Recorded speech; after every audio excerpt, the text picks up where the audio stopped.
Mumbai supreme court ने देश भर के हाई कोर्ट में जजों के खाली पड़े पदों को लेकर नाराजगी जताते हुए सोमवार को केंद्र सरकार को फटकार लगाई। शीर्ष अदालत ने कहा कि जजों की नियुक्ति नहीं करके केंद्र ने लोकतंत्र के तीसरे स्तंभ न्यायपालिका को ठप कर दिया है। अगर यही रवैया जारी रहा तो प्रशासनिक कामकाज भी बाधित हो जाएगा।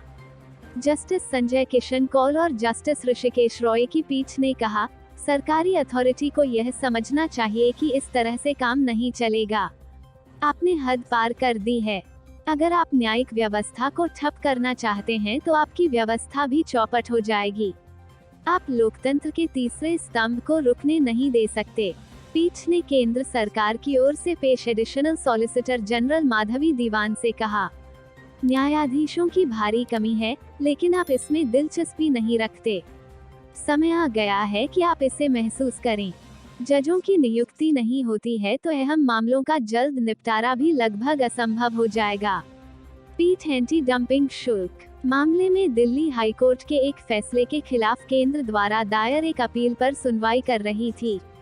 Chief justice NV. रमन ने शुक्रवार को ही न्यायाधिकरणों ट्रिब्यूनल के न्यायिक सदस्यों की नियुक्तियों में देरी पर केंद्र सरकार की तीखी आलोचना की थी।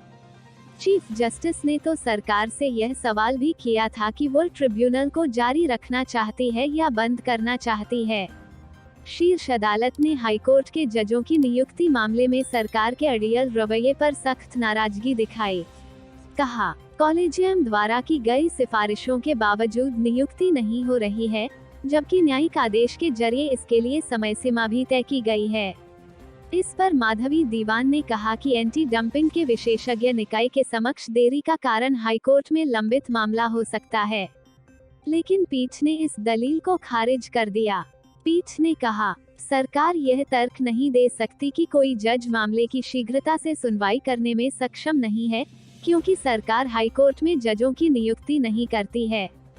ताज़ा आंकड़ों के मुताबिक देश भर के 25 हाईकोर्ट में न्यायाधीशों के कुल 455 पद रिक्त हैं, जबकि कुल स्वीकृत पदों की संख्या 1098 है, यानी करीब 40% पद रिक्त हैं। दिल्ली, इलाहाबाद, कलकत्ता, मध्य प्रदेश, पटना हाईकोर्ट की स्थिति बेहद खराब है।